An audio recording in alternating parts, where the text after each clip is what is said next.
আসসালামু আলাইকুম। আমি রাফি আহমেদ। রিসেন্টলি একটা ভিডিও ভাইরাল হয়েছে, আপনারা সকলেই দেখছেন, যে ফারজানা শান্তা নামে একজন অভদ্র মহিলা তার গালে একটা চড় দিয়ে দিয়েছে। আয়াস না আনাস না কি জানি একজন নাম। এখন ঘটনা হইতেছে যে আপনারা এই বিষয়ে অনেক আলোচনা, অনেক কিছু অনেক হইতেছে সোশ্যাল মিডিয়াতে, প্ল্যাটফর্মে।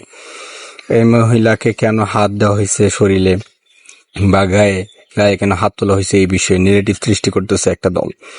এখন একটু যদি ওই মহিলার ব্যাকগ্রাউন্ড সম্পর্কে আপনারা জানেন, ইতিমধ্যে আপনারা জানেন সবাই, তাও যারা না জানেন তাদেরকে বলি, 2024 সালের মাধ্যমে, যে জুলাইয়ের মাধ্যমে নতুন সরকার আসছে, আমাদের তারেক রহমান সরকার বা ইন্টিরিয়াম গভর্নমেন্ট যে ছিল, ওই ইন্টিরিয়াম গভর্নমেন্ট এবং তারেক রহমানকে অবৈধ সরকার বলে তারা গণ্য করে, সে এবং তার স্বামী, জুকার স্বামী, তার একজন জুকার স্বামী। আর হচ্ছে আপনার জুলাইতে যারা আন্দোলন করছে তাদেরকে সে অনায়াসে আপনার জঙ্গি বলতেছে, সন্ত্রাস বলতেছে। জুলাই নাকি কোনো আন্দোলন হয় নাই। তারপরে হচ্ছে আপনার জুলাই আন্দোলনের প্রথম শহীদ মেবি আবু সাইদ সে বলতেছে যে সে নাকি বান করছে, বা জুলাই আন্দোলনের সৈনিকরাই তাকে হত্যা করে আওয়ামী লীগের উপর দায় চাপানোর চেষ্টা করছে আর কি। সে এরকম অনেক আপনার কথা বলতেছে, আওয়ামী লীগের দালালি করতেছে। আর ওই মহিলার যে শরীরে হাত দিছে বা চড় দিছে, থাপ্পড় দিছে, ওইটা যদি বলতে চাই তাহলে আসলে ওই ছেলে ভুল করছে।